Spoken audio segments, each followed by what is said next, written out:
550 KTRS. All day today, KTRS is bringing attention to the veterans, since it is Veterans Day, and it is a day that we should stop, honor, acknowledge, understand a little better the plight of the veteran as they return home from overseas and the work they do in the military, trying to transition them back into sort of civilian life. KTRS is proud to be doing that all day long. We'll be at Johnny Londoff Chevrolet from 1 to 3 up in Florissant with more on that. All of this is sponsored throughout the day by great sponsors here locally, including this hour is sponsored by our friends at MetroSinus.com. Dr. Karen Boone is a proud supporter of veterans and is a big sponsor of the events today on the Big 550 KTRS. Dr. Karen Boone, bring your insurance card, bring your Medicare card, because she'll help your sinus problems. But more importantly, she is a proud sponsor of the events here on the Big 550 KTRS. That's MetroSinus.com and Dr. Karen Boone. Karen, thanks for your support. Last week, we told you about this movie, and it's such a gripping movie and such a gripping story, we decided to sort of get somebody from this movie. The movie is called Thank You for Your Service, and it is going to be a film and panel discussion tonight.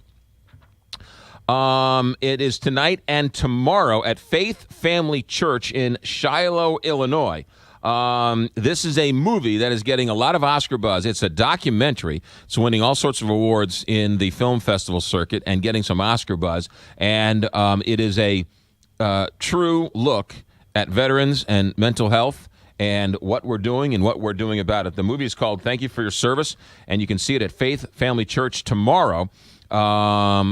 Actually, tonight's the film from 6 to 8, and then tomorrow all day is more of a panel discussion and everything else associated with it. But somebody who is featured in this movie is Dr. Mark Russell. Dr. Mark Russell, you are the director of the Institute for the War Injuries and Social Justice of Antioch University. Doctor, thank you for joining us here on the Big 550 KTRS. Oh, it's my pleasure. Thank you. You've been featured quite prominently in this movie. Many of us haven't seen this movie. Give us a sense of what this movie and the topic of this movie is all about. Yeah, sure.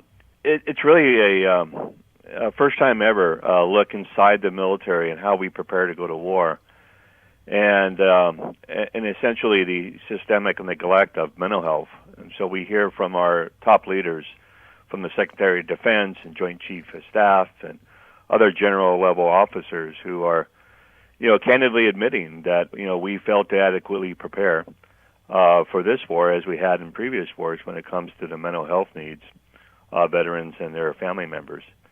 And so this is the first ever expose into that. But more importantly, rather than just, pointing at what the problems are, it does offer some constructive solutions, too, about kind of ways forward and how we end this cycle of neglect. I know each war is different, but I know war is also war, and I know we're coming back this time with soldiers who have much more injuries as opposed to deaths, and so they have to live with these injuries and sort of come back and sort of deal with it. But mental health, hasn't it always been an issue when it comes to soldiers coming back? I'm kind of shocked that we had no idea that these soldiers were going to come back with some issues. Oh, actually, we had a very good idea. The military has always documented what we call lessons learned, after every war, including the psychiatric lessons learned. So they're well documented. The military is well aware. You can look back at the First World War. We had more psychiatric casualties than those killed in action. And after World War II, there were more psychiatric casualties than both those who were killed and medically wounded in action. So, and those trends have continued ever since. So yes, we're well aware the psychological costs of war have been well documented. It's not a surprise in this generation that we have large numbers of folks dealing with war stress injuries that far exceed those both killed and wounded in action, because that trend started in World War II. But how did we not? Did we just? Why can we handle the physical, but we just sort of fell down on the mental side of it? That's a great question. Again, I strongly urge your listeners to see this film. Thank you for your service at Faith Family Church tonight, because you're going to hear again from our top leaders. just the level of neglect. You hear from one general who is the highest-ranking Army psychiatrist say that she was forbidden even to talk about preparing for mental health needs. So your question is, well, why? Well, that's the question, unfortunately, that's never been asked. We have congressional members like Senator Patty Murray and others that appear in the film that basically recite what I said. Ever since World War I, we failed to adequately prepare for mental health needs. And yet in this generation, we did the same thing, but we never investigated why. Why do we neglect it? What is it about mental health that makes it so different than the way we prepare to meet the physical needs?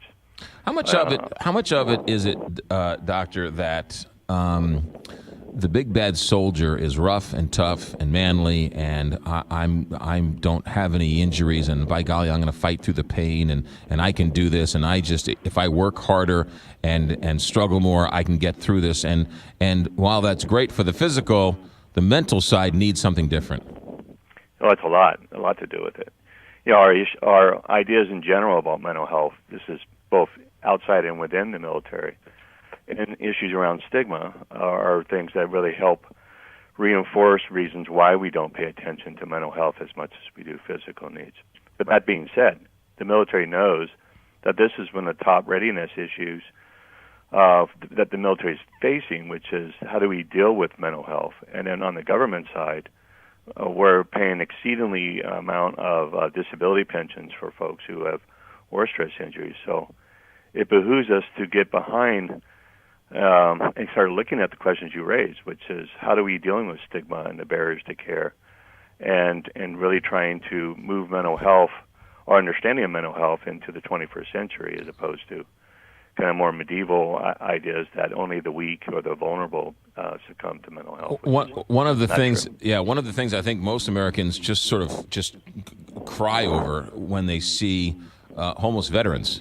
And a Vietnam veteran who did his service, came back, and today we'll thank a veteran, and we sure will talk about it on the campaign trail, and we sure will vote for it, right? But we'll walk by a homeless veteran and say, get a job. I mean, that homeless veteran, chances are, he has had mental issues that just were not addressed. Oh, very high chances, absolutely. I think it goes to that point you were saying, is that we kind of, as a culture, really have not re-examined our ideas about mental health and mental illness, and so we tend to kind of look at those who are homeless or those who are succumbing to PTSD or who might commit suicide as that they were somehow inherently weak to begin with, and that it's really kind of their fault that they're in that plight, and not really take it as a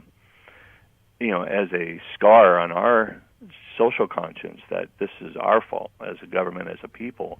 We send folks to war, and we train them to go to war, but we do very little on the transition side when people leave the military or when they come back from the war. We hear astronomical numbers about soldiers committing suicide, soldiers with PTSD. Is it getting any better? Are we at least now acknowledging the problem and working to sort of get some of these people help? Yeah, I think there is certainly a lot more awareness. I think the statistic of 22 veterans a day, I think most Americans have at least heard of that.